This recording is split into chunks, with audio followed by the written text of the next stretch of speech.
Mindless consumption and getting into the rat race and keeping up with the Joneses is not my idea of happiness. When I was in my 50s, I lost my husband, who also happened to be my best friend. The pain I felt when my husband had died receded into insignificance compared to how I felt when my son died.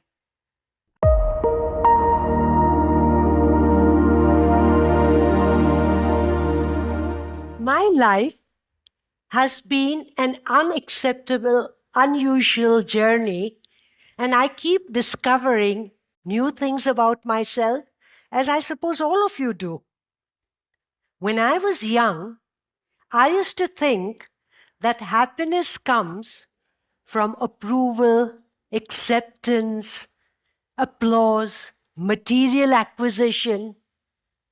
But I have learned that all these tickle my ego, but the feel-good factor is temporary.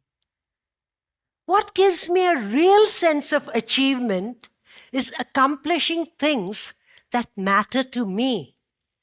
And they may be small things like regularly exercising, daily meditating, reaching out to a relationship that's important to me, and walking that extra mile. When I was young and growing up, we did not have a fan or a phone, and it did not matter. But today, I'm so dependent on the gadgets and gizmos that if the air conditioner doesn't work, I'm unable to sleep. And without my mobile, I'm lost. I often wonder that by pampering myself, have I forgotten to enjoy the simple things of life? I know that we all need the necessities of life, plus a few luxuries. But mindless consumption and getting into the rat race and keeping up with the Joneses is not my idea of happiness. You know, I used to be insecure about money and had a fear that one day I might lose it and may be in need of it myself. Hence, I couldn't give substantial amounts to worthy causes. But I've realized that the fear is in my head and has nothing to do with the bank balance. I have to decide how much is it enough and where do I draw the line.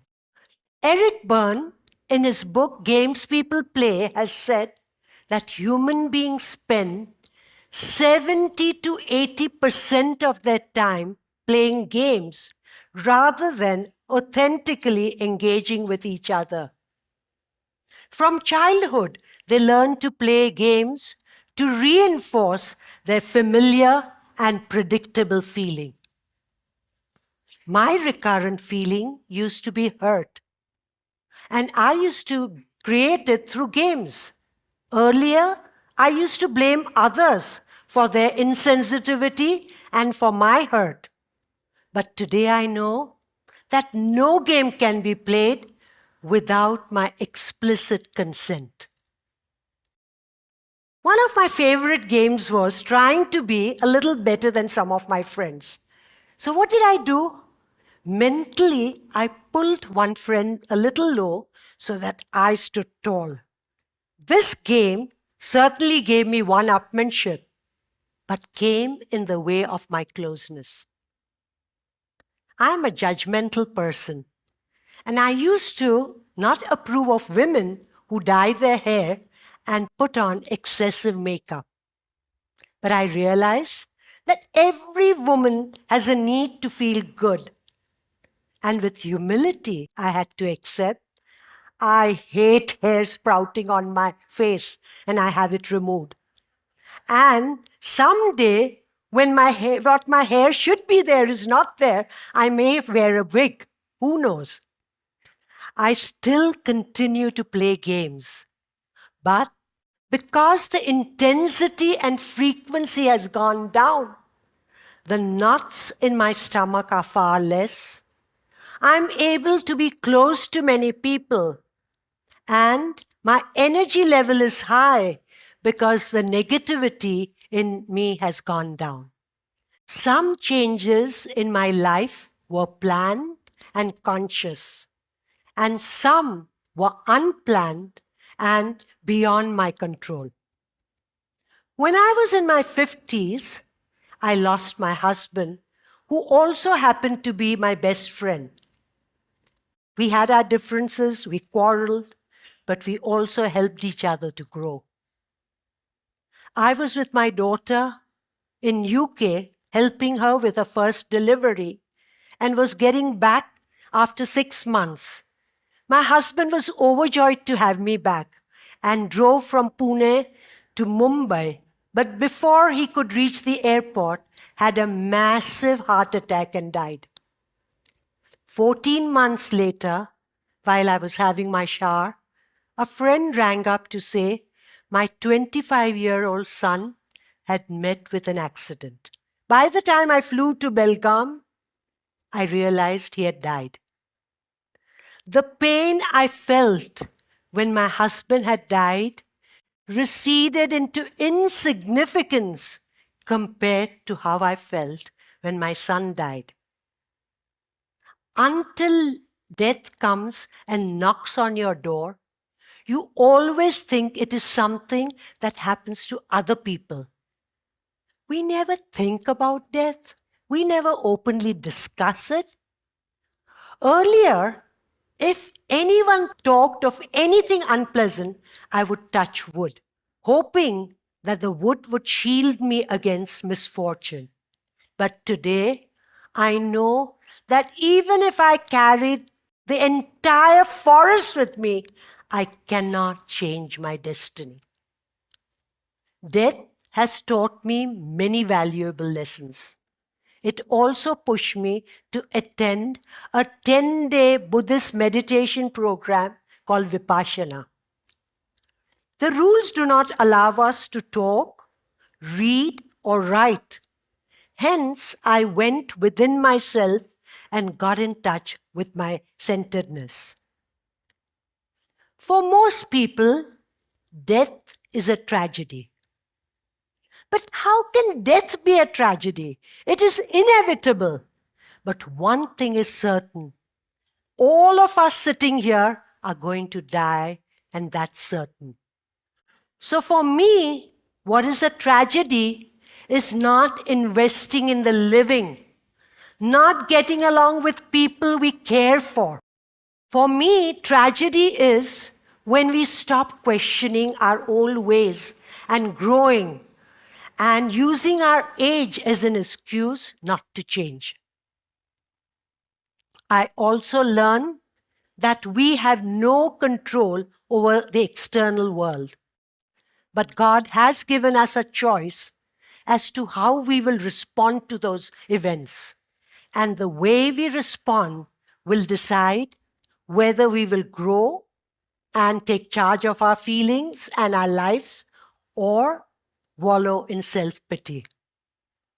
I'd never lived by myself. And when I had to after my husband and son died, I hated it. But today, I value my solitude. Overnight, I had to take over the charge of our company. And being a social worker by background, I felt most inadequate to assume this role. A year before my husband died, Thermax, my company, had gone public, and our 400 rupees share had come down to 36. With the support of my daughter and her family, and my excellent executive team, we managed to turn around the company. What seemed impossible, daunting, I was able to make it happen and put it behind me. But even though it's over 15 years since my husband and son died, I still hanker after the small things of life. A warm cuddle from my husband, nagging from my son, and their sense of humor. Due to years of conditioning, though I'm aware of my patterns of behavior, I'm not able to change some of them. I know that I do not respect and treat all human beings with dignity. I write off a few people and dump my anger and irritation on some people. I'm also a person who's reactive. And still, I am not full of guilt or my self worth is not low.